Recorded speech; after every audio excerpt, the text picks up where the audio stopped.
right, we're going to be learning a solo arrangement of Silent Night in the key of G.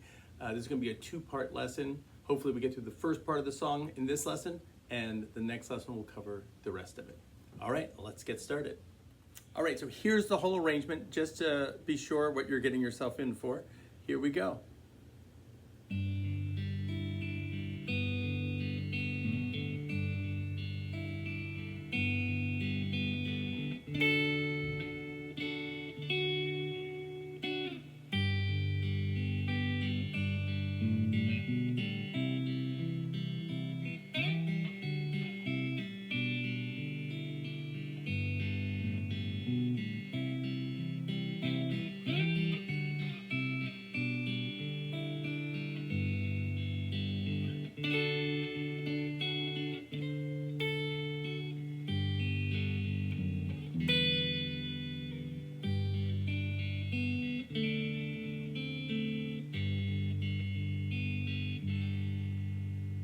All right, so Silent Night, one of my favorite Christmas songs. This is a solo arrangement of it in the key of G.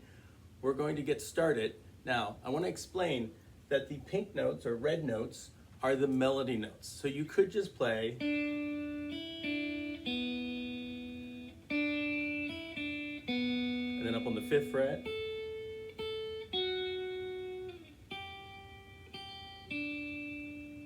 Right? This is the first 8 measures of the song. We're in 3. We're in the time signature of 3.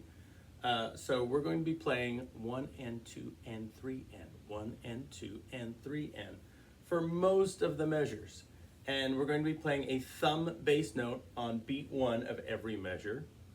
And we're going to have an arpeggio happening in the middle with the melody note on top. So let's look at measure 1, just so you get an idea of what's happening here. We've got our G chord, and I'm only playing my 6th string, 3rd fret, open 4th string, open 3rd string, and I've got the melody note D on the third fret of the 2nd string. So that gets me my D note, and I have, right? So you got the,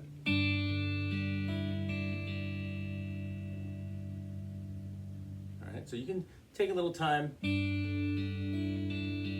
and then you're going to go to the next measure, open, you're going to open up this finger, still the rest of it's the same, and I put a little bass motion here, so you have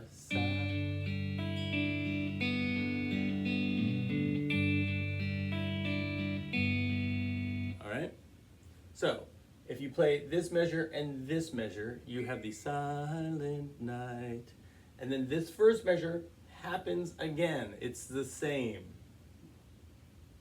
but it's going to end differently.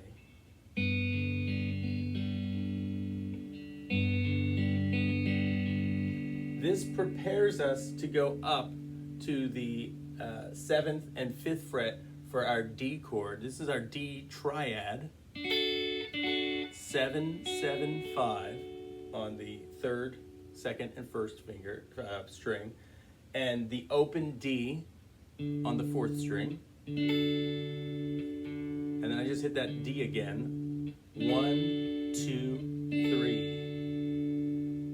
Right, so I stopped doing all the little filler stuff there. 1, 2, 3, 1. Now I've got the melody note is on the 2nd string, 7th fret, and then I hit the D note again, and I'm going to use this 7th and 7th fret as a slide to the G.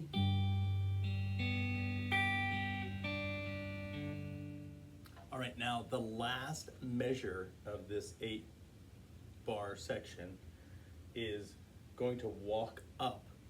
We're walking up our bass line to a C chord, which is going to be the first chord of our next section of the song, which we will get to in this video, but we're going to play this G, just like we do at the beginning, and we're going to do our index finger on the 3rd string, open, and then our thumb on the open A, and then the open G string. Then we're going to the B note of the G chord. All right, that's the first time we've used that note outside of this little lick. The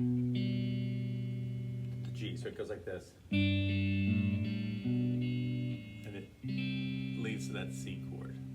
All right, I'm going to play through this section real quick, and I'll try to get it so you can see my fingers moving. All right, so here we go.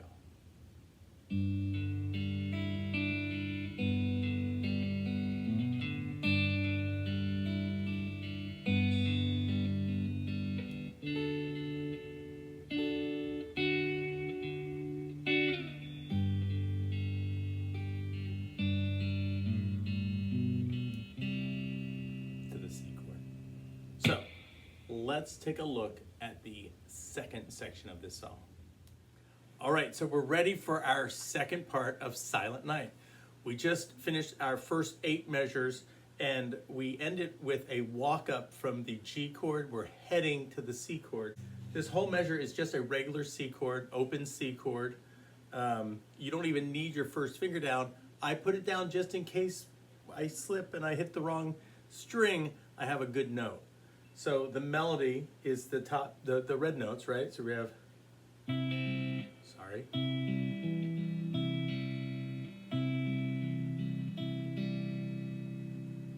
Just on a regular C chord, it's just how you're picking it brings that melody out. Then you're gonna go up to the 7th fret and the 8th fret. 7th fret of the 5th string, 8th fret. And this is a lot like, if you've ever played Blackbird, this is like Blackbird by the Beatles.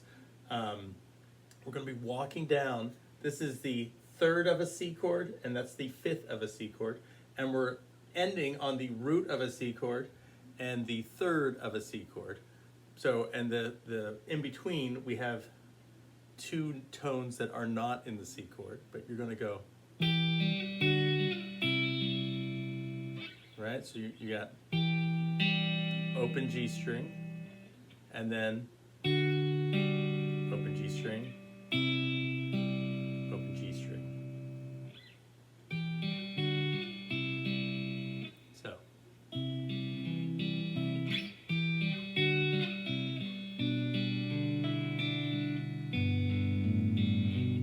Same walk up that we did before, right? And this is very similar to what we did in the first 8 measures. Then you're going to repeat back to that C chord. Actually, this whole thing is going to be exactly the same. We're just going to end differently because as we go into the 3rd section, it's going to be different. And we will do the 3rd section in a video next week. I don't want this video to be too long. So the C chord, we do it again.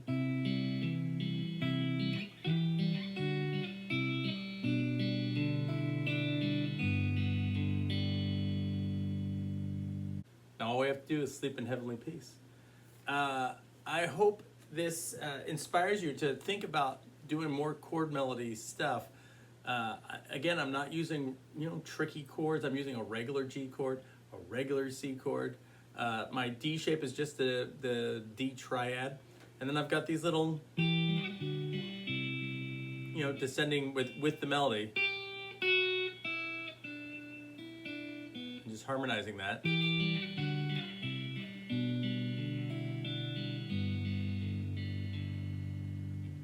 And even my finger picking is kind of on the random side. There are little patterns that happen, but I'm switching it up.